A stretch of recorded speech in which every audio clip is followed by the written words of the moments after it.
Olá, pessoal! Então, hoje estou aqui finalmente para conversar com vocês a respeito da minha leitura dos Miseráveis. Finalmente este dia chegou, eu estou um pouco nervosa, não vou negar, porque vocês sabem, alguns de vocês sabem, que eu não tive uma experiência muito boa. Mas eu não quero criar inimizades, eu não quero chatear ninguém, então eu serei bem tranquila. Primeiro eu falarei um pouquinho sobre a história do livro e aí depois eu darei a minha opinião. E, enfim, contarei um pouco sobre a minha experiência de leitura. Mas eu tô tão nervosa, gente, que eu tô tomando uma bebida chamada pastis. Brincadeira, não tô tão nervosa assim não, mas eu achei que seria engraçado trazer aqui, porque eu falei pra vocês, eu acho que em algum vídeo eu falei que eu iria tomar uma taça de vinho enquanto, né, falo sobre Victor Hugo e Os Miseráveis, já ia falar do Dostoiévski. Mas eu achei que é mais interessante ainda trazer pastis. Eu experimentei essa bebida pela primeira vez quando eu estive em Paris com o Gabriel. E o Gabriel ama essa bebida. É tipo um licor. E ele é de anis estrelado, sabe? Então tem aquele gosto de anis forte. E não é todo mundo que gosta. Ele diz que é uma bebida de old man e senhorinhas. Mas eu gosto, né? Eu sou uma senhora. Uh, Achei que seria engraçado trazer aqui essa bebida, porque, né? Estou nervosa com este vídeo. Bom, gente, brincadeiras à parte, a minutagem estará aqui embaixo, caso você queira pular a parte onde eu falo um pouco sobre a história. Lembrando que eu nunca tive a intenção de trazer um vídeo sobre Os Miseráveis aqui para o canal.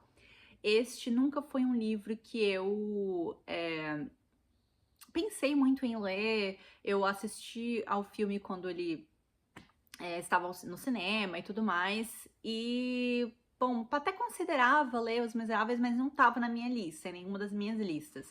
Só que aí eu fiz parte do Clube da Tatiana Feltrin, o Clubão, como a gente chama, lá no ano 1, que foi ano passado. E este livro, eu acho que foi o livro de fevereiro, se não me engano. Então eu comecei a ler este livro, gente, em janeiro de 2024. Estamos então em abril de 2025 e eu terminei o livro mês passado, se não me engano.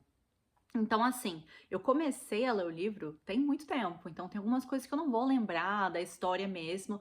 Eu acho que é importante eu trazer a história aqui pra vocês, porque não foi todo mundo que, enfim, leu. Se você não quiser saber detalhes da história, eu vou deixar nos capítulos mesmo, assim, a parte da história, mas também spoiler, né? E aí depois você pode pular direto para as minhas opiniões, porque eu não vou dar spoilers quando eu falar das minhas opiniões, tá? Mas é isso, gente. Bora lá, né? Um brinde à Tati do Clubão que me fez Los Miseráveis. Brincadeira, gente. E um brinde à minha persistência, né? E a Vitor Hugo também, porque, né? Por que não? Porque se não fosse por Vitor Hugo e, enfim, sua escrita, eu não estaria aqui com vocês. Onde que eu deixo isso, gente? Falando sobre este livro. Importante também dizer que eu não assisti nenhuma, gente, eu não assisti nenhuma resenha, nenhum vídeo sobre Os Miseráveis. Eu nem terminei de assistir o vídeo do próprio Clubão, porque eu não queria nada me influenciando de nenhuma forma. E eu também quero deixar bem claro que essa não é uma crítica ao livro como um todo, não é uma crítica às pessoas que gostam desse livro. Eu respeito muito a opinião de todos vocês, eu respeito a opinião de pessoas que amam este livro e que dizem que este livro é um dos favoritos da vida delas, como a própria Tati, né? Então, assim, eu respeito muito todo mundo, mas realmente o livro não funcionou pra mim e eu estou aqui porque eu me sinto confortável com vocês para conversar sobre isso. Então, gente, bora lá que eu já tô suando frio aqui. eu escrevi um resumo, até escrevi aqui, não vou lembrar de tudo. Eu escrevi um resumo rápido sobre o que eu lembrava, assim, do livro. Eu fui olhando, assim, volume 1, volume 2, né, e eu fui escrevendo. Então, vamos lá. Qualquer dúvida que eu tiver, olho aqui nas minhas próprias anotações. Vamos começar dizendo qual foi a edição que eu li. Eu li essa edição aqui da Penguin Classics em inglês. Eu esqueci o nome da tradutora agora. Catherine? Não lembro agora o nome dela, mas eu vou deixar o nome da tradutora aqui embaixo. E essa tradução para inglês é tida como uma das melhores, se não a melhor tradução. Bom, eu não sei se isso é verdade, ou a tradução, ou eu não gostei da tradução, ou mesmo lendo em francês eu não gostaria do livro. Das duas, uma. Mas, de qualquer forma, eu acho que eu não gostaria do livro lendo em francês. Mas, enfim, a tradução não me surpreendeu. Apesar de eu não ter muito taco para falar, porque eu não sou fluente em francês. Não ainda. Orem por mim. Bom, gente, vamos lá. Esse romance de Victor Hugo ele foi publicado em 1862, mas ele se passa entre os períodos, os anos de 1812 a 1832. Então, após a Revolução Russa, e temos aí desde a época de Napoleão, a Batalha de Waterloo, até aquelas rebeliões de junho de 1832, que foi uma rebelião antimonarquista, tá? Então, é importante ter esse contexto de da onde a história se passa. E é importante também dizer que eu gostei sim da história dos Miseráveis, tá, gente? Eu realmente gostei da história. Então, bora lá.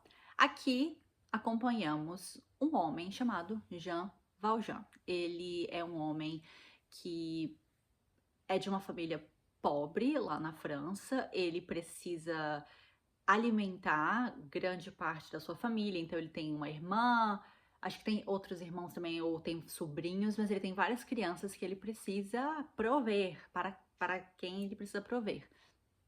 E ele vive, como o título do livro fala, Os Miseráveis, né? Ele vive uma vida praticamente miserável. Então, ele rouba um pedaço de pão. E essa é toda a premissa do livro. Ele é preso por anos e anos e anos por roubar um pedaço de pão. E é uma crítica que eu concordo aqui, eu concordo, faço coro ao Victor Hugo quando... Gente, o gelo tá aqui fazendo barulho. Acho que eu vou tirar perto aqui da câmera. Mas eu faço coro a essa crítica, né, de como possível uma pessoa ser presa por tanto tempo e passar por tudo que ela passou por ter roubado um pedaço de pão para sua família. Mas temos muitas nuances aí nessa história. Bom, Jean Valjean, ele rouba um pedaço de pão e ele é preso. Ele primeiramente é preso por 5 anos e depois mais 14 anos pelas inúmeras tentativas de fuga. Então ele passa 19 anos nas galés, né, na cadeia, por simplesmente roubar um pão. Enfim, quando ele sai, né, da prisão, ele é muito maltratado pelas pessoas, em todo lugar que ele vai, até, enfim, estalagem, ele é maltratado por todos, porque lá na França, naquela época, não sei como é que funciona, né, hoje em dia, mas eles tinham um passaporte, eles apresentavam esses documentos e era o documento que ele tinha, o único documento que ele tinha, mostrava ali para todo mundo de que ele era um ex-presidiário. Então ele sofreu muito, até que ele chega à casa de um bispo. E esse bispo é um personagem interessante na história, ele é o bispo Bienvenu, o bispo de Digne, acho que é assim que se pronuncia, lá nessa região da França. E na verdade o nome dele, eu sempre chamo ele de bispo, é o Myriel, o bispo Myriel, também conhecido como Monsenhor Bienvenu, como eu tava falando, né? E ele era uma pessoa muito boa. Ele era uma pessoa muito boa, muito simples, muito caridosa. Tinha uma alma maravilhosa, assim, realmente uma pessoa muito caridosa. E aí ele recebe o Jean Valjean em casa. Gente, eu não darei detalhes, eu poderia ficar aqui 1 hora falando só sobre a vida do bispo, por exemplo, porque o livro é muito longo, tá? O livro, aqui, pelo menos nessa edição, eu já falo 13 mil, 1.300 páginas, então eu falarei rapidamente. Então, o bispo acolhe o Jean Valjean e o Jean Valjean acaba roubando, né, vendo lá a oportunidade de roubar utensílios de cozinha, talheres, coisas do tipo, de prata. Então ele rouba e vai embora, e aí a polícia acaba pegando o Jean Valjean e trazendo ele de volta para casa do bispo. E em vez do bispo falar, nossa, né, você roubou de mim, guarda, leve-o daqui, ele fala, nossa, mas era um presente. Eu dei o presente pra ele, né? Isso era todo enfim, que eu doei pra ele. Aí ele vira pro Jean Valjean e fala assim: nossa, mas você esqueceu de levar também o presente que eu te dei, o outro presente que eu te dei, que foram os castiçais. E são castiçais belíssimos de prata. E a história desses castiçais é muito bonitinho, assim, porque o bispo, ele vivia uma vida de pobreza, ele tinha volta de pobreza, mas a única coisa, o único bem que ele tinha, que inclusive a irmã dele amava e cuidava super bem, eram os castiçais. Então, o símbolo dos castiçais é muito interessante, porque era uma coisa que o bispo amava e a irmã dele amava, e ele dá para o Jean Valjean. Então, o Jean Valjean não sabe o que fazer, ele fica assim completamente, né, chocado. E aí o bispo fala uma coisa, mas ó, eu te dei tudo isso, né, com a promessa de que você começaria a sua vida na honestidade e sendo um homem justo e de caráter. Lembra disso? Então, né, continue com essa promessa. Só que essa promessa não havia sido feita porque ele não tinha dado presente algum. Mas o Jean Valjean resolve então, a partir daí, começa, né, a mudar que ele tava com um mindset, assim, um estado de mente um pouco perturbado, né, gente? 19 anos numa prisão por ter roubado um pão para alimentar a sua família. Então, foi um processo, assim, até o Jean Valjean chegar na pessoa que ele é ao final do livro. Então, eu realmente gosto muito disso nesse livro, o desenvolvimento das personagens. É tão interessante esse desenvolvimento que no caminho da casa do bispo até a cidade onde ele viria a morar, que é a cidade onde ele construirá todo o seu futuro, ele tem uma situação que eu não lembro muito bem como acontece, com uma criança na rua, uma criança que acaba derrubando uma moeda e aí ele pisa em cima da moeda e não deixa a criança pegar a moeda de volta. Então ele faz aquilo de propósito, né, para pegar a moeda da criança, mas ele se arrepende logo. Então eu achei um símbolo interessante esse no caminho até ele chegar a essa cidade e aí mudar de vida. Enquanto tudo isso acontece, a gente tem também a dona do volume, né? O nome do volume, volume 1, é Fantine. Então, a outra personagem que é muito importante no livro, muito, muito importante, que é a Fantine. Ela é uma moça, uma jovem que tem um grupo de amigos, né, amigas, enfim, que se apaixonam por uns, gente, eu vou chamar de moleque mesmo, porque uns moleques lá, que tinham um pouquinho mais de dinheiro em Paris, enfim. Eu lembro até hoje o nome do rapaz, Félix, com quem ela tem um caso e por quem ela se apaixona. E esse homem é horroroso, gente, horroroso. A Fantine se apaixona perdidamente por ele, uma jovenzinha, ele se aproveita dela, ela fica grávida, ele a abandona, uma coisa assim horrível. Eu acho que a pior parte assim do livro, não de qualidade, mas a pior parte, uma das partes mais tristes pra mim é a vida da Fantine, porque por se apaixonar por um rapaz e ter um caso com ele, enfim, e engravidar, ela acaba passando por tudo que ela passou. Mas também por escolhas dela, mas ela era muito...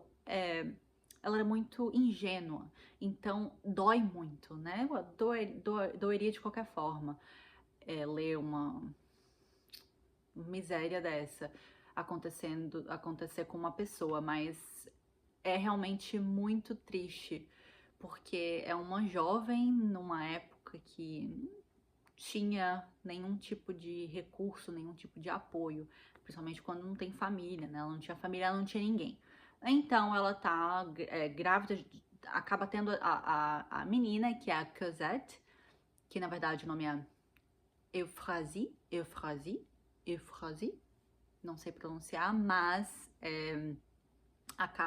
ela acaba chamando de Cosette como apelido, né? E esse vira o seu nome, acaba virando o seu nome mesmo. Bom, ela tá andando com a Cosette em direção à sua cidade natal, porque ela tava, acredito que lá em Paris mesmo, enquanto tudo isso tá acontecendo. Então ela tá indo a caminho para sua cidade natal, e aí ela vê numa outra cidadezinha no caminho uma moça cuidando de umas crianças, acho que eram umas 2 meninas e outras crianças. E aí ela chega, começa a conversar com a moça, e aí a moça fala: "Ah, são meus filhos". E aí ela tem uma ideia brilhante, que foi a pior ideia, gente, da vida dela, que foi deixar a Cosette com essa moça. Eu entendo porque ela quis fazer isso para ter tempo para trabalhar e prover para a filha dela, porque ela tava preocupada: quando eu chegar na cidade, como é que eu vou explicar que eu não tenho marido? Como é que eu vou explicar que eu tenho uma criança? Ela não sabia como faria nada disso. Então ela decide deixar a Cosette com essa moça, que ela achou que a moça era uma pessoa boa. E aí deixa com ela, e a moça fala: tudo bem, eu posso cuidar dela enquanto você vai lá fazer... Nem lembro a desculpa que ela deu pra moça, mas ela acha que ela disse que ia trabalhar, eu não lembro agora, de verdade. Mas eu sei que ela deixou a Cosette com a moça, dizendo que ia enviar dinheiro para a criação dela. Eu não preciso dizer, né, gente? Quem sabe da história sabe que esse casal acaba sendo, assim, o pior tipo de gente, o pior tipo de pessoa, assim, no mundo. Assim, pessoa baixa mesmo, ruim, sabe? Maldade, gente má. E que a Cosette é criada por eles até certo ponto, então é muito triste. Ela vai para a cidade que ela queria, arruma um emprego numa fábrica e fica mandando dinheiro para os Thénardier, esse é o nome deles, a família, né? E aí eles ficam mandando carta para ela, mentindo, dizendo assim: a Cosette tá doente, tem que mandar dinheiro para comprar remédio, a Cosette precisa de sapato novo, a Cosette tá isso, aquilo. Fica enviando para ela um monte de cartas, exigindo mais dinheiro, e ela, todo o dinheiro que ela faz, todo o salário que ela recebe, ela envia pra eles cuidarem da Cosette, e ainda mais, ela vende coisa dela, né? É muito, muito triste mesmo.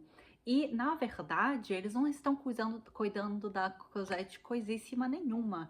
Eles estão a maltratando, usando-a como uma serviçal, né? Não dão sapato pra menina, não dão roupa, não dão nada, só deixam ela ali, no máximo, assim, dar comida o suficiente pra ela sobreviver e pra ela ser a serviçal deles mesmo. Então é muito triste.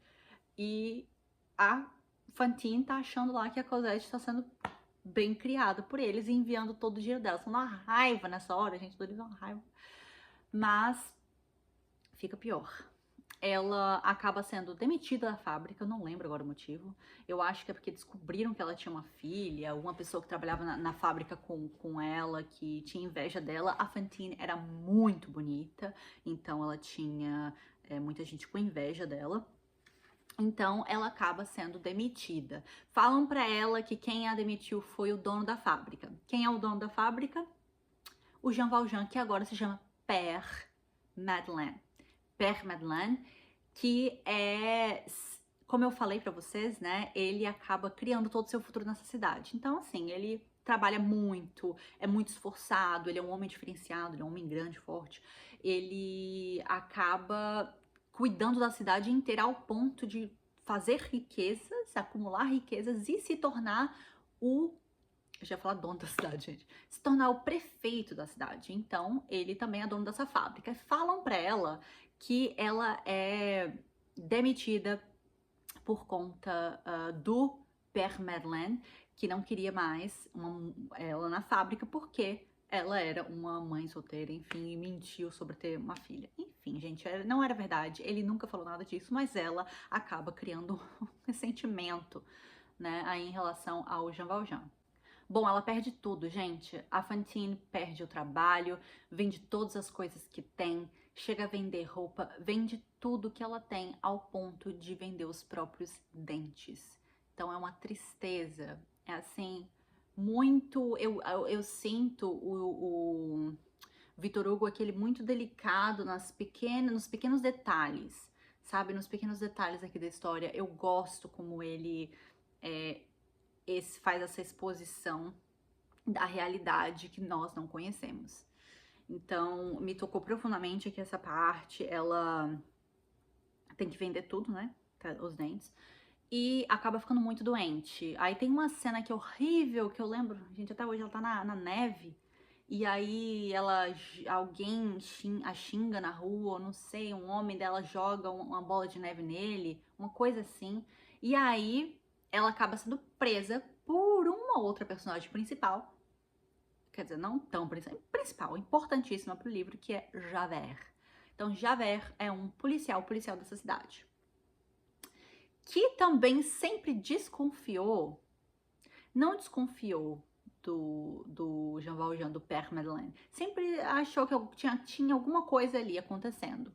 Mas, enfim, ele era... A gente vai falar mais sobre ele lá no futuro. Bom, ele acaba prendendo a Fantine e o Père Madeleine descobre isso, né, que ela foi presa. E aí eu não lembro agora como é que é a conexão. Eu acho que ele só descobre que ela foi presa e vai vê-la no hospital, mas aí eu não sei se ele sabe. Eu acho que ele descobre só depois que ela não gosta dele porque ela acha que foi ele que a demitiu. Não lembro direito essa parte, tá? Mas eu sei que ele vai e ver a Fantine e defendê-la, pedindo pro Javert para não prendê-la, porque ela era uma jovem, gente, numa situação assim, realmente de rua, sem lugar para morar. Ah, esqueci de falar, gente, importante, ela também se prostitui depois que ela sai da fábrica. Então, assim, ela vira prostituta. É realmente um destino miserável.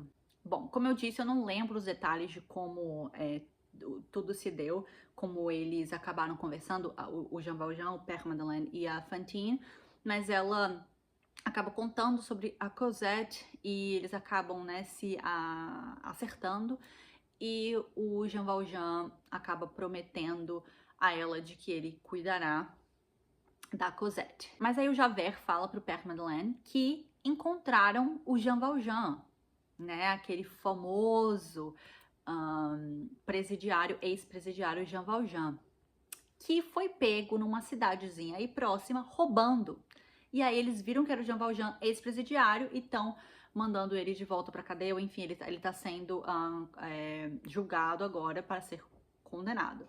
E aí o Jean Valjean fica assim, gente, não é Jean Valjean, eu sou Jean Valjean. Mas ele não fala nada a Javert de princípio. Eu esqueci de falar que tem um momento aí que o Javert observa o Jean Valjean salvando a vida de um homem e carregando, assim, levantando uma carruagem com muita força, e o Javert começa a suspeitar de que o Père Madeleine é o Jean Valjean, mas aí, porque esse cara aparece, né, e as pessoas estão dizendo que ele é o Jean Valjean, daí o Javert deixa de lado e fala, ah, não, então realmente o Jean Valjean não era o Père Madeleine, deixa de lado.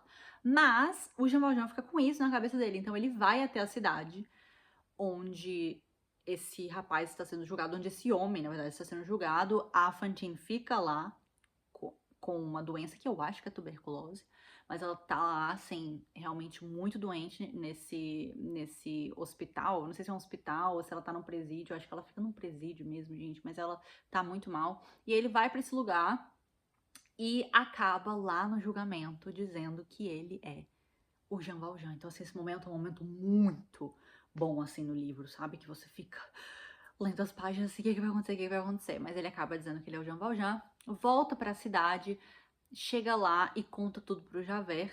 E aí o Javert fica chocado, não lembra também direito dos detalhes, mas aí o Javert acaba contando pra Fantine, a Fantine toma um susto com tudo isso e acaba morrendo. Mas o Jean Valjean já tinha prometido a ela que ele cuidaria da Cosette. Ele acaba sendo preso, o Javert o prende, mas ele foge porque ele prometeu, já queria cuidar da Cosette. Então ele queria ir para a cidade onde a Cosette estava para salvá-la, né, dos Thénardiers. Na época ele nem sabia que ela era maltratada, porque a Fantine não sabia que ela era maltratada pelos Thénardiers. Então, enfim, ele foi para buscar a menina, né, pegar a menina de volta. Daí ele vai, mas antes de chegar à cidade, ele encontra uma garotinha numa floresta. E essa garotinha é a Fantine, que tinha sido mandada lá para buscar água, uma de suas muitas tarefas lá naquela casa. Então ele acompanha a menina, né, leva a água, né, os baldes de água para ela, chega lá e é a pousada do Thénardier. E aí ele começa a juntar as informações e percebe que aquela é a Cosette. E ele observa tudo. Ele começa a observar como ela é maltratada, começa a observar que as cartas, né, que a Fantine tinha falado para ele e tudo mais, não era verdade, tudo que eles falavam não era verdade, que eles, na verdade, usavam a menina. E aí ele observa tudo e decide levar a menina com ele. Mas ele não pode simplesmente, ele não tem nada, né, que faça o levar a menina. Pelo menos não o bastante para esses Thénardier, que são pessoas horrorosas. Ele leva um bilhete da Fantine, que a Fantine escreveu para ele, dizendo assim, entregue a Cosette aos cuidados dele, desse homem. Mas o cara fala, isso não é suficiente, enfim, você podia ter escrito isso você mesmo. E aí o Jean Valjean precisa, de alguma forma, levar a menina. E ele percebe que, tipo, a menina não é amada por eles. Então ele acaba oferecendo dinheiro, né, pra levar a menina embora. Eu acho que ele acaba oferecendo 1.500 francos pra levar a Cosette. Era a única forma. Ele viu que ela tava que ela ia acabar morrendo. Ela tinha ferida na mão, ela, num frio danado, assim, inverno, na noite de Natal, isso foi noite de Natal, ela na neve, assim, gente, toda tadinha, bichinha, muito, muito mirradinha, pequenininha, e tem um momento muito bonito onde ele compra uma boneca pra ela e dá a boneca pra ela, né, muito bonita, assim, e aí ele acaba levando consigo. Então, assim, não vou dar detalhes, como eu falei, mas o Thénardier acaba até indo atrás deles para pedir mais dinheiro e ele fala não. Então esse Thénardier vai guardar um rancor dentro dele assim para sempre do Jean Valjean. Mas eles acabam chegando então a Paris, os dois juntos, e eles passam por muitos perrengues, muitos mesmo. E eu não vou falar todos aqui, claro, mas o Javert está sempre atrás de Jean Valjean, sempre, sempre mesmo. Mas aí no final das muitas casas que eles moram, das muitas situações que eles passam, eles acabam indo para um convento, e essa cena dele entrando no convento, tendo que escalar uma parede, porque o Javert estava atrás dele, é também incrível. E ele vira jardineiro no convento, muda o nome dele para Vauchelevent, acho que esse é o nome. E a Cosette é criada no convento até um certo momento. Então, eles têm uma vida pacata, e aí temos uma pausa e vamos para as outras personagens. Aí, agora começamos o volume 3 e temos o Marius, gente. E essa parte aqui é uma das minhas partes, assim, uma parte que a gente tem aqui descrição de guerras, descrição da batalha não de guerras, da batalha de Waterloo, que eu até achei interessante, assim, não, achei muito longa mesmo, longa demais, eu não gostei de muita coisa assim relacionada ao tamanho do livro, mas conversaremos sobre isso mais pra diante. Mas aqui temos a descrição da Batalha de Waterloo, que é muito importante, porque um fato específico que aconteceu nessa batalha é importante para esse personagem que é Marius, né? Que é um dos personagens principais. E bom, esse menino, ele é filho de uma pessoa, um homem que morreu na Batalha de Waterloo, e ele mora com o avô, ele é criado pelo avô. E aí nós somos logo apresentados ao Marius nessa situação onde ele tem 17 anos de idade e ele tá descobrindo verdade sobre o pai dele. Então ele descobre, né, que o pai dele deixou o título de barão pra ele, acho que é o título de barão, aí descobre uma carta pra ele, descobre que o pai era bonapartista, enfim, e aí cria um respeito pelo pai, ele acha que o pai é uma pessoa muito honrada, e aí ele cria um amor pelo pai, assim, um pouco, né, intenso demais. E ele acaba também vendo em uma dessas cartas que o pai pensa que foi salvo por uma pessoa na Batalha de Waterloo, mas ele não foi salvo por essa pessoa. Essa pessoa era o Thénardier, que na verdade roubava, né, coisas de cadáveres, uma coisa horrível, gente, isso é realmente o pior tipo de ser humano, mas roubava coisa, bolso de cadáver, só que o pai do Marius ainda estava vivo quando o Thénardier estava lá mexendo nos bolsos dele, e aí ele acaba fingindo, mentindo, dizendo, não, eu tô tentando te salvar, não sei o que, aí o cara fala, muito obrigado, qual é seu nome, e aí ele fala pro Marius, né, escreve pro Marius, que essa pessoa Thénardier o salvou. Então, o Marius vai ter para sempre, assim, essa dívida, sabe? Esse sentimento de dívida em relação ao Thénardier, que é o pior tipo de pessoa que me faltam adjetivos para descrever Thénardier, gente. Assim, me dá mais ódio que Javert, obviamente. Que Javert era... Enfim, também tem seus problemas. Mas vamos lá. Como eu disse, Marius cria um amor assim intenso pelo pai, vira bonapartista também, briga com o avô, que não é bonapartista, né? Então eles têm aí uma discussão. O Marius sai de casa, o avô tenta mandar uma mesada para ele, ele fala que não quer mesada, vive assim na extrema pobreza também. E ele vive num quartinho, num prédio onde a família Thénardier mora, lá em Paris. A família perdeu o hotel, a estalagem, né, da qual eles eram donos, por vários motivos, né, eles eram, assim, horríveis também com negócios, e aí acabam indo para Paris e estão morando nessa casa, com um quarto também pequeno, na extrema pobreza. Inclusive, foi a mesma casa que o Jean Valjean e a Cosette moraram em um período ano passado, eu acho. Mas, enfim, aí ele mora junto com a pessoa que salvou o pai, mas ele não sabe, né? Ele mora num quartinho lá e não faz ideia que é essa pessoa. E aí a única coisa bela que ele tem na vida, a única coisa bonita que ele tem na vida dele é ir ao Jardim de Luxemburgo. E nesse jardim, que é um jardim belíssimo lá em Paris, ele vê uma jovem linda e depois de um tempo olhando para ela acaba se apaixonando. E essa jovem é ninguém menos que Cosette, que já tem 15 anos de idade e já está, né, já se mudou do convento com o Jean Valjean, então eles já moram em Paris. Então, assim, a gente não acompanha de perto tudo isso, mas a gente sabe que eles já saíram do convento e estão lá morando juntos em Paris, como pai e filha. Então, o Mário se apaixona por ela, mas nunca fala com ela, então ele se apaixona por vista, ele só vai pro jardim para vê-la. O Jean Valjean observa tudo isso e já não gosta do Marius desde o começo, quando ele percebe que tem um homem que talvez leve Cosette dele, né? Então, assim, ele fica muito atento. Mas acontece um caos que o Thénardier, ele e a família, eles ganham dinheiro como? Eles escrevem cartas fingindo que são pessoas importantes, pedindo doação, coisas desse tipo, e dão para pessoas aleatórias. E aí o Jean Valjean estava na missa um dia, na paróquia, e recebe uma carta dessa e resolve ir até a casa do Thénardier para ver, porque ele é uma pessoa muito boa. Como o bispo pediu para ele virar uma pessoa honesta e caridosa, ele acaba realmente sendo muito católico, muito caridoso.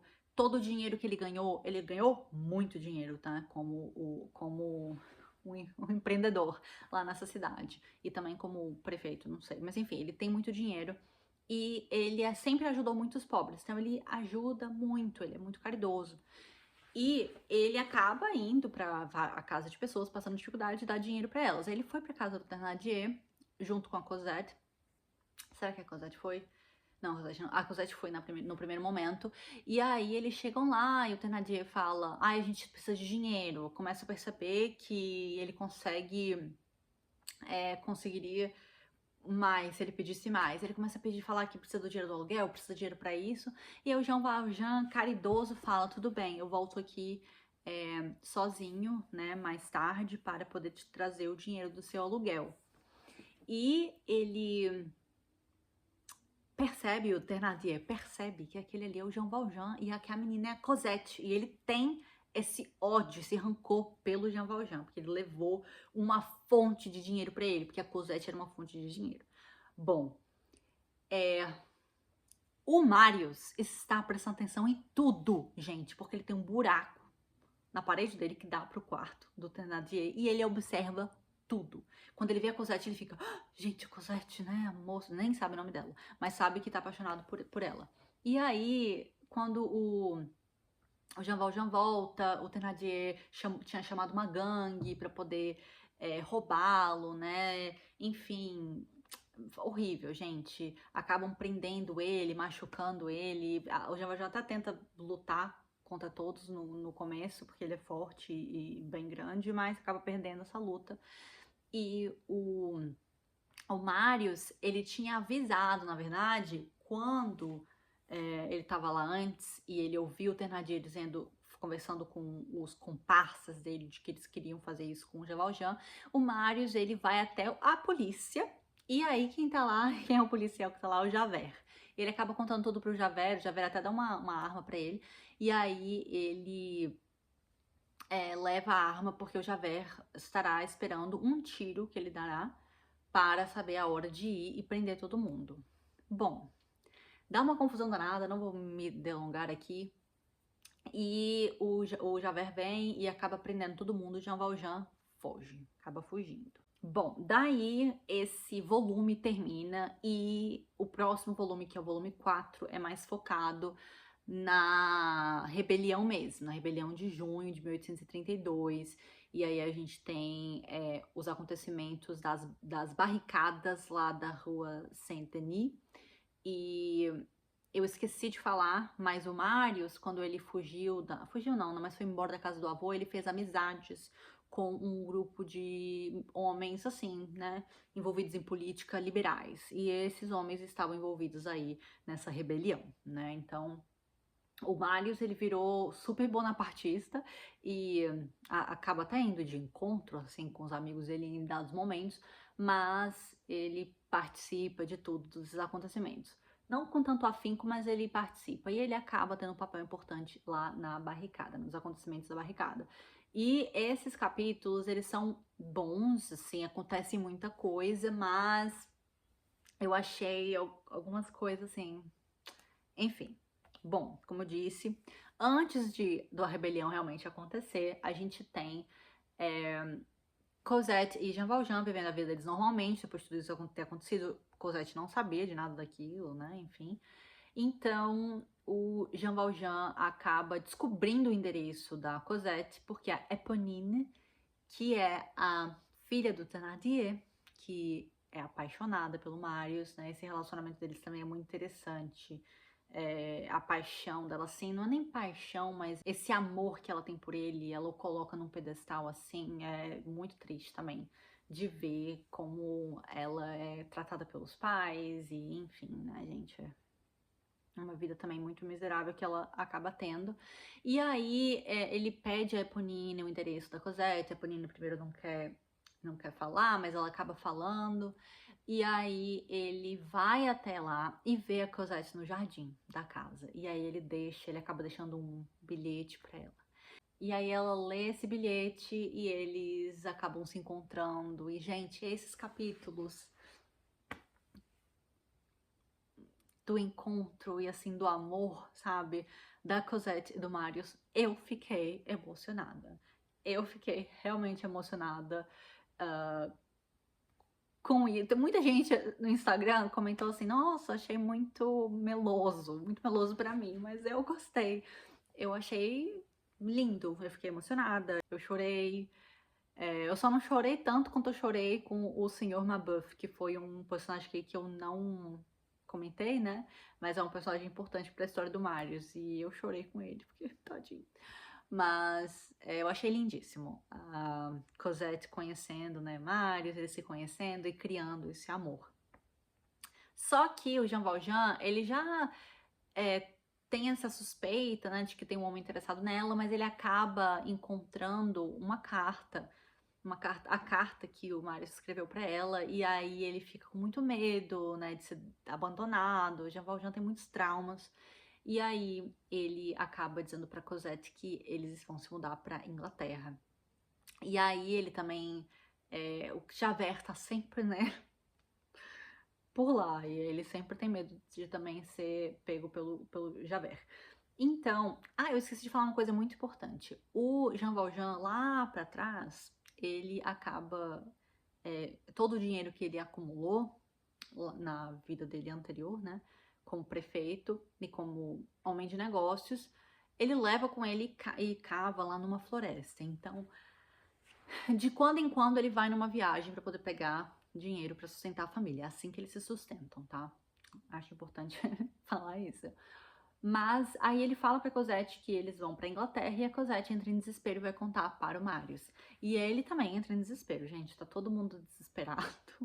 Ele não quer ficar sem ela não quer ficar sem ele. Ele fala, então eu vou casar com você. Aí ele vai pra casa do avô dele, com quem ele não fala há muito tempo, pede pra casar com a Cosette. O avô dele fala não, mas o avô dele o ama muito e ele é só assim, aquela pessoa que fala não primeiro, depois fala sim.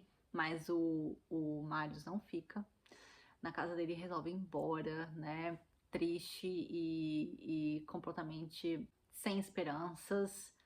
Enfim. Enquanto isso, estoura a revolta, a rebelião, lá na barricada. E aí são muitos acontecimentos ao mesmo tempo. O Marius fica sabendo passa por lá pela barricada e o Javert está lá como espião, o Gavroche, que é um personagem muito importante também aqui para a história, que é um dos filhos do Thénardier, que é uma criança, né, que mora na rua. Ele é muito importante mesmo pro livro. Ele fica com esse grupo de rapazes, né? Então ele tá lá na barricada, ele quer lutar contra a monarquia, que se restabeleceu depois da Revolução Francesa. Aí ele tá lá querendo lutar e tudo mais, e ele acaba percebendo que o Javert é um policial, aí conta pra todo mundo, daí o Javert vai preso, lá e colocam ele amarrado numa mesa. E enquanto isso, né, tá lá a batalha das barricadas, a polícia vem, aí eles estão trocando tiros, enfim, bombas, um caos total. Eponine acaba indo pra lá fingindo que é um rapaz e salvando a vida do Marius e acaba morrendo. E aí o Marius tá lá com ela, né, o corpo dela, e aí encontra uma carta que ele tinha pedido pra ela, o novo endereço da Cosette, porque ele voltou lá pra casa dela e a Cosette não tava mais lá com o Jean Valjean. O Jean Valjean tinha mudado de casa, ele tinha um outro apartamento em outra rua. Então ele vê que ela tava com esse endereço, né? Mas já que ela era apaixonada por ele, ela não queria contar pra ele onde a Cosette estava morando. Então ela decide por isso, né? Não dá, mas aí quando ela tá lá no leito de morte, ela dá pra ele esse endereço. Daí ele pede pro Gavroche, que é o menino, pra levar um recado pra Cosette, dizendo assim, né? Se despedindo e basicamente dizendo que ia morrer na barricada, mas se despedindo dela. E aí foi uma forma também de salvar a vida do Gavroche, porque ele não queria que ele ficasse lá na barricada, ele sabia que a barricada ia cair. Então o Gavroche vai, acaba não dando pra Cosette, dá pro próprio Jean Valjean e volta pra barricada. Jean Valjean olha o bilhete, sabe que é o Marius, que tá apaixonado pela filha dele, e vai pra barricada. Chegando na barricada, Jean Valjean vê quem? Javert. Vê Javert, gente. Não vou dar detalhes, mas o Jean Valjean, a barricada cai, todos os rapazes morrem, o Jean Valjean acaba fingindo que vai executar, antes disso acontecer, executar o Javert, mas acaba salvando a vida do Javert. E acaba também salvando a vida do Marius. E aí a gente tem uma cena, assim, gente, belíssima, que é belíssima, vírgula, porque os detalhes dessa cena são horríveis.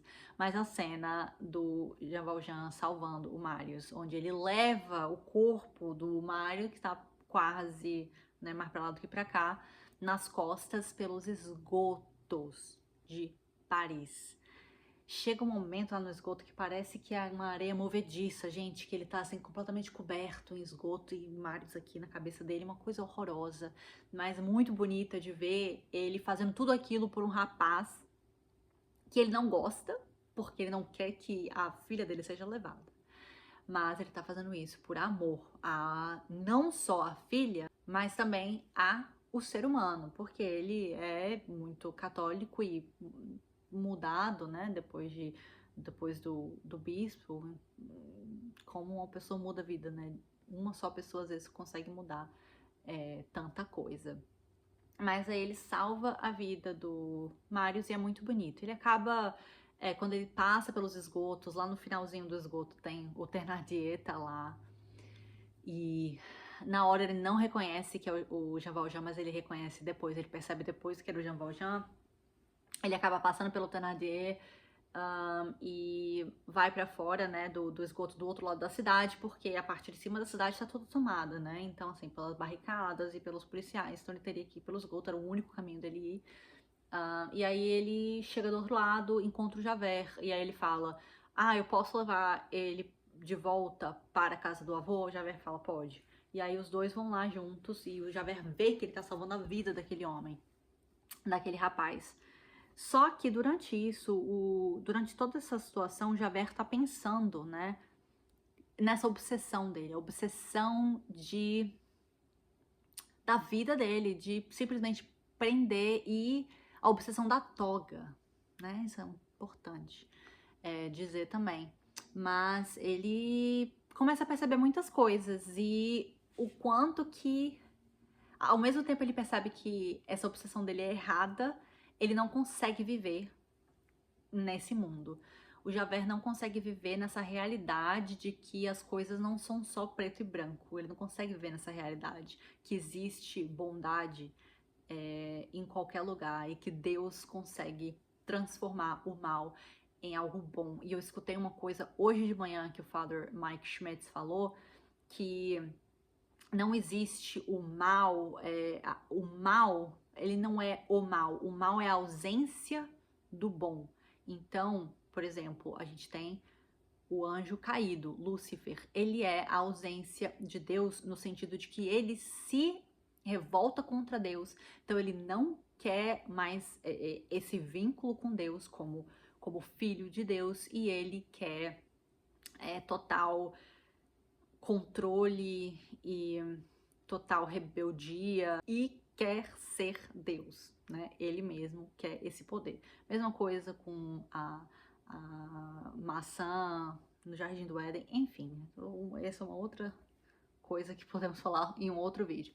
Mas eu achei interessante isso, porque o Father Mike disse que o mal, ele é a ausência do bom, mas o bom, ele sempre o bem, né? Ele sempre prevalecerá. E ele tem o poder, Deus tem o poder de transformar o mal em uma coisa boa. E o Javert não consegue viver nessa realidade. A realidade dele, que ele criou na cabeça dele, é a hierarquia e as leis, e é isso. Não existe nenhum tipo de compaixão, não existe solidariedade e não existe nenhum tipo de caridade. Amor, basicamente. Então ele não consegue, ele tá vendo que o Jean Valjean não é uma pessoa ruim, ele tá vendo tudo isso acontecendo, ele tá vendo que ele perseguiu uma pessoa que não é uma pessoa ruim, né, a vida inteira. E aí, gente, eu não sei se eu já falei antes, tipo, spoiler, mas como eu falei, eu vou colocar aqui embaixo spoiler. Mas enfim, spoiler. Jean Valjean não, Javert acaba então cometendo suicídio no Rio Sena. E é uma cena também muito impactante, sabe? Bom, Marius se recupera na casa do avô, se casa com Cosette, eles têm um casamento lindo, mas no dia seguinte Jean Valjean acaba contando pra ele que ele é um ex-presidiário, né? Uma coisa que nem a própria Cosette sabia. Ele pede pra não contar pra Cosette, mas ele acaba dizendo isso pro Marius, que ele é um ex-presidiário.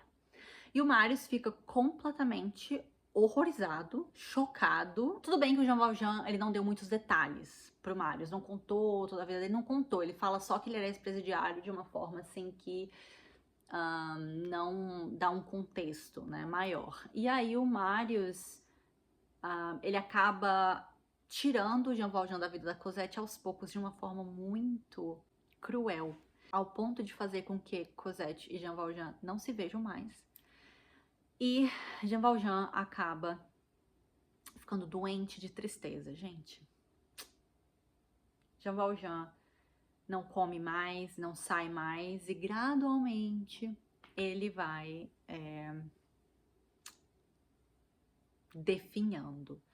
Mas é importante dizer também que o Marius, ele não sabia que tinha sido o Jean Valjean que tinha salvado ele. Então ele era obcecado com essa ideia de descobrir a pessoa que o havia salvado. E um belo dia, né, o Thénardier vai à casa dele querendo vender informação e acaba falando assim, eu descobri, eu vi um homem no esgoto um dia, nananã, vi um rapaz, o rapaz era você, e o homem era o Jean Valjean, ex-presidiário.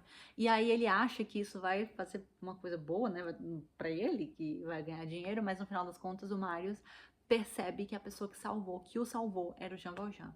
E aí eu achei isso meio assim, ele não tem nenhuma caridade para com o Jean Valjean, né, nenhum tipo de amor, até assim, até com a esposa dele, nenhum tipo de misericórdia, compaixão, enfim. E aí, no momento que ele sabe que o Jean Valjean o salvou, ele fala, então tá bom, agora eu já gosto dele de novo. Claro que não é tão fácil assim, é óbvio que tem nuances, é óbvio que tem detalhes, é óbvio que o Jean Valjean não tinha explicado pra ele quem ele era, né, que ele havia mudado, enfim. Mas o Marius acaba se arrependendo do que ele fez com Jean Valjean e Cosette, e aí os dois vão à casa do Jean Valjean, se reconciliam, um momento belíssimo, lindo, mas é tarde demais, Jean Valjean acaba falecendo.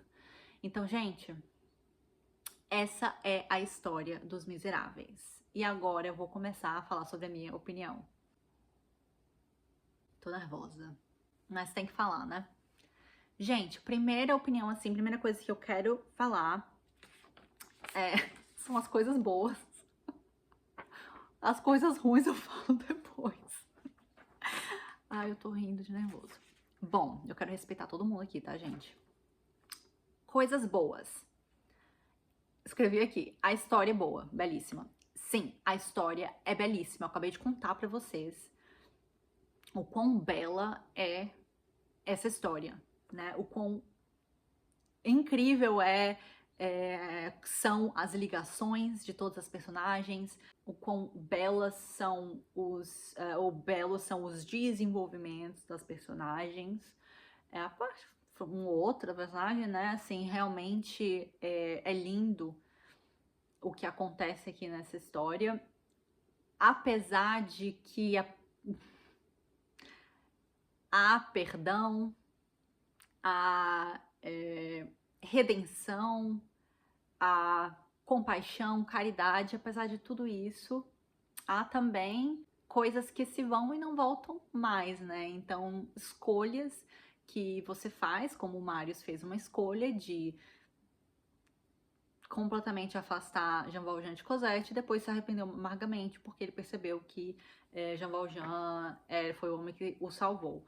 Mas é linda a história porque não é só uma história de tristeza que tem um final feliz, né? É uma história de tristeza que tem momentos felizes, mas que mostra a realidade de pessoas que são miseráveis não só por conta da situação social em que elas se encontram, mas também por conta da sua própria prisão, de suas próprias prisões mentais. Então a gente tem aqui Javert, né, que vivia na sua própria prisão e isso acabou o trazendo a ruína total. Temos o Jean Valjean, que acaba tendo uma redenção muito bonita, mas que tem esse apego a Cosette de uma forma tão forte, tão grande, que ela é a vida inteira dele e ele acaba definhando quando ela não está presente na vida dele. Ela é a única felicidade, a única fonte de alegria dele.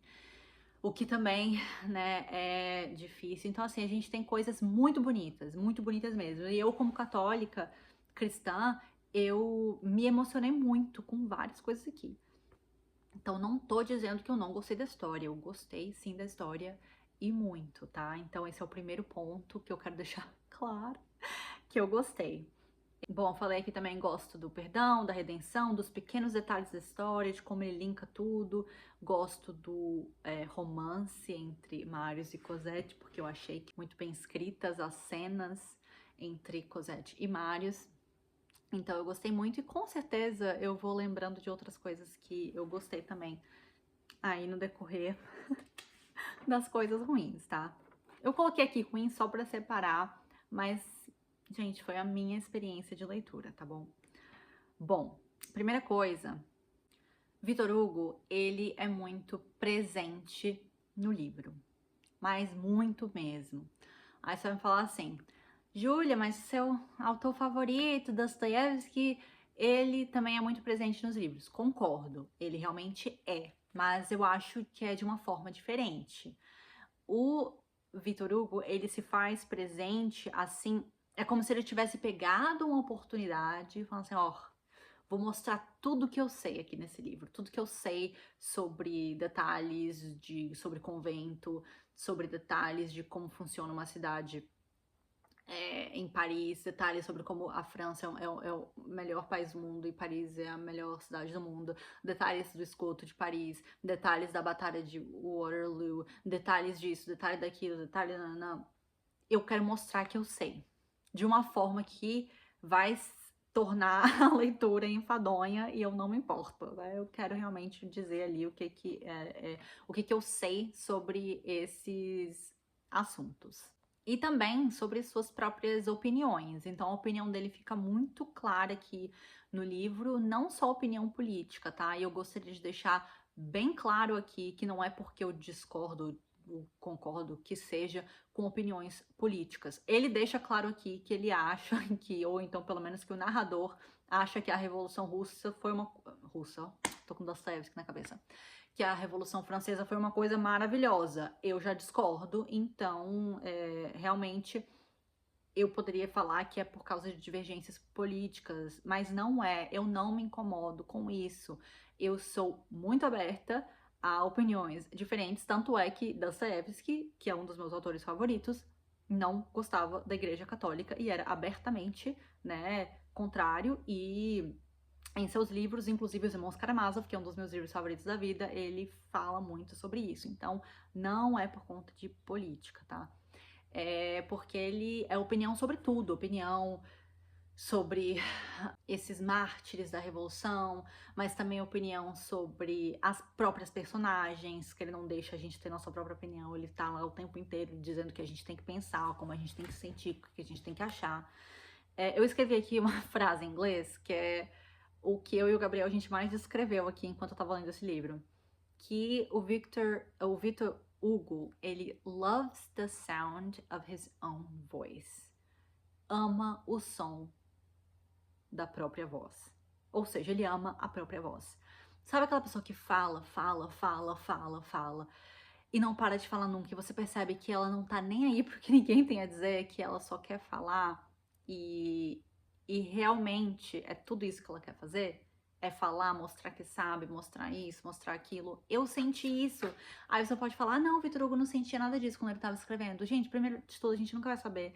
E segundo, não importa se ele não sentiu isso. Isso é o que eu senti enquanto eu estava lendo o livro. Eu senti que ele estava amando o que ele estava escrevendo, mas de uma forma muito na cara. Ele se faz presente de uma forma que me incomodou. Eu não gostei, eu achei enfadonho. Achei narcisista, assim, demais. Em tudo, como eu falei, não é só questão de opinião de história, política, isso, aquilo, não tudo do livro inteiro. Eu acho que ele precisaria de um editor para cortar mais de 50% do livro, porque a história que eu contei aqui para vocês, gente, eu acho que é 500 páginas, o livro tem 1.300. Bom, aí aqui eu também falei assim, ele força muito do próprio pensamento, né? Ou o pensamento do narrador nas suas personagens. Então, por exemplo, a opinião, ele acha que o bispo é uma pessoa boa. Então, ele me diz como me sentir a respeito do bispo, em vez de deixar eu ler e decidir por mim mesma. Então, ele tá a todo tempo me dizendo como me sentir, me dizendo, assim, não, obviamente, não literalmente, né? Dizendo, ai, Júlia, se sinta da forma.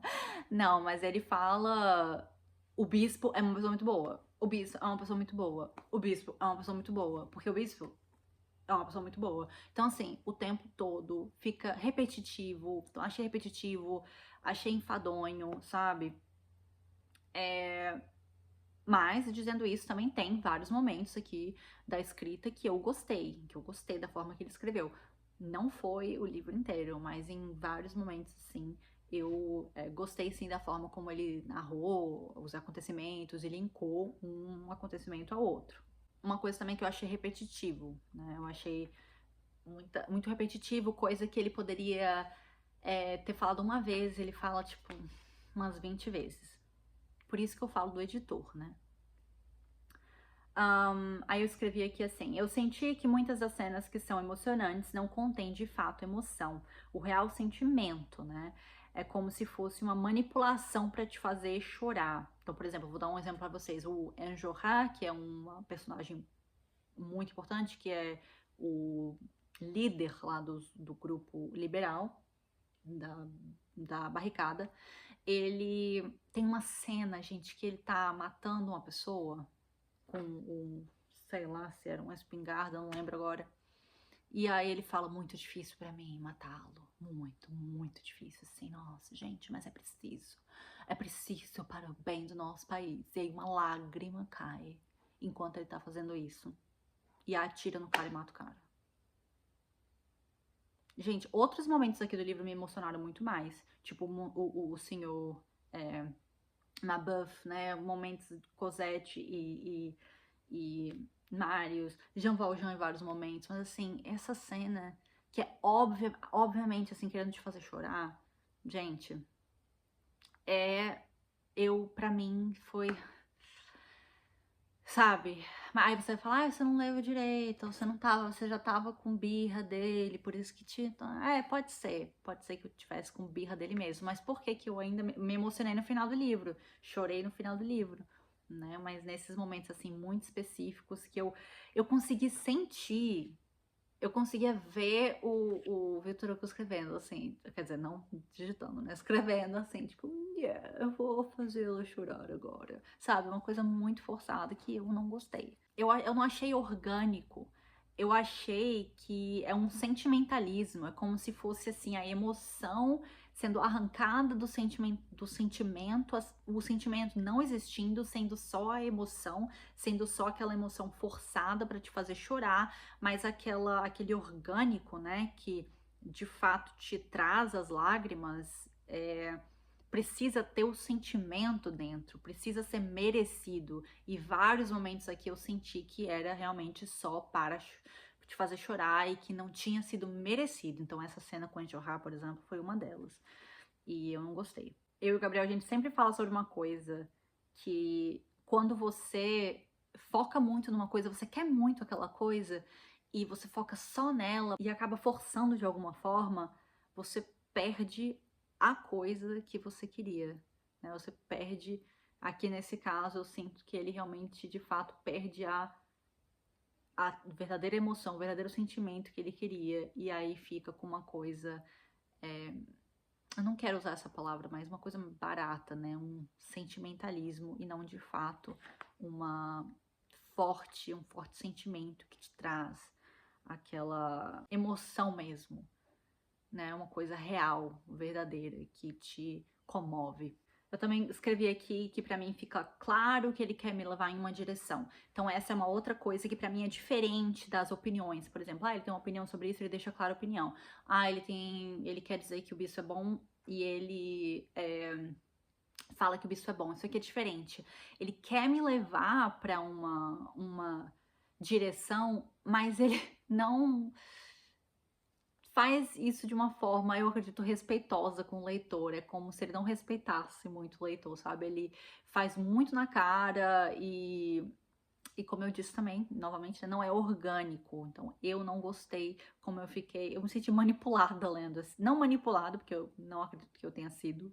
Eu acho que eu fui até muito cética, mas eu me senti como se ele estivesse querendo manipular o leitor para levá-los na direção lá que ele queria. Mas eu não acho que ele, de fato, escreveu isso de uma forma que foi merecedora, sabe?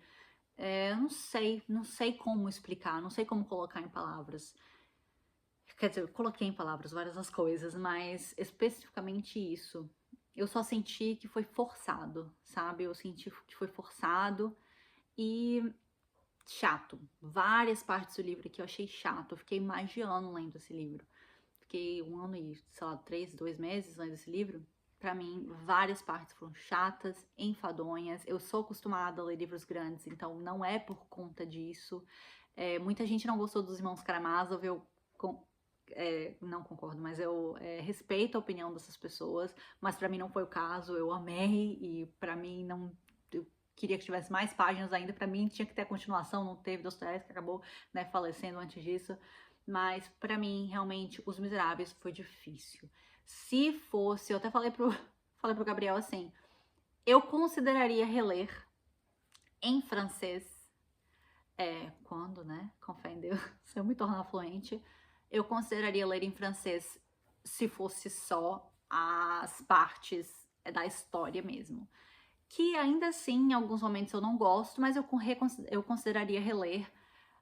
Mas as 1.300 páginas eu não não tenho a menor vontade de reler. Você pode falar, você leu errado, tudo bem, eu posso ter lido errado, mas eu não vou ler esse livro. Não existe a menor possibilidade de eu me fazer passar por isso de novo. Tem muito livro para ler no mundo, tem muita coisa para ler. Eu também não gostei da escrita dele, eu achei forçada, eu achei muito floreado, mas floreado demais, assim.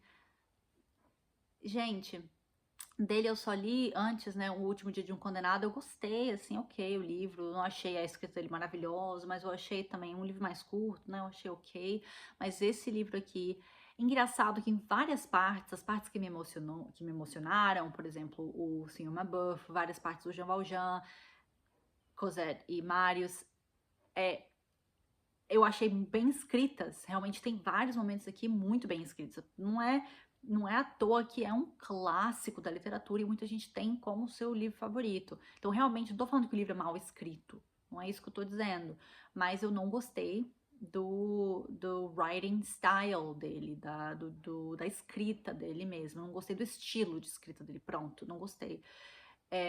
Na grande maior parte do livro. Eu achei forçado, achei floreado demais, achei que tava claro que ele tava querendo, né, soar de uma certa forma, mas não, pra mim, a palavra é orgânico, nada é orgânico assim nesse livro, sabe? Além da história em si, a história mesmo, que ele foi genial, genial. Na hora que ele pensou na história do Jean Valjean, a história completa do começo ao fim, é realmente genial e é maravilhosa. Eu amei. Mas foi isso que eu pensei do livro. Gente, nem sei se esse vídeo tá longo, deve estar longuíssimo, mas eu sinto como se eu tivesse tirado um peso nas minhas costas. Eu espero muito que vocês não me levem a mal. Eu respeito, gente, muito pessoas que eu conheço. Tenho uma amiga querida minha, Lohana, que ama esse livro e enfim, Tati também ama esse livro. Muita gente ama esse livro. Gente, eu não tô falando que eu sei mais do que vocês, não. Eu sei. Eu só tenho as minhas opiniões. E eu tô aqui dizendo que eu sei, eu entendo porque é um clássico. Eu não tô falando que o livro é ruim, mas pra mim não funcionou. E essa foi a minha experiência. E eu acho que é isso, gente. Olha o tanto de... Olha os papéis aqui. Vocês sabem que eu faço tudo à mão. Mas é isso, gente. Ó, tô suando aqui, mas tô bem, tô legal. Espero que vocês... Espero que vocês tenham gostado do vídeo, que não tenha ficado muito longo. E, enfim, muito obrigada por assistir e por se interessarem pela minha opinião, né? Assim, quem sou eu, mas muito obrigada por se interessarem no que eu tenho a dizer. E é isso, gente. Muito, muito obrigada por assistir e nos vemos no próximo vídeo.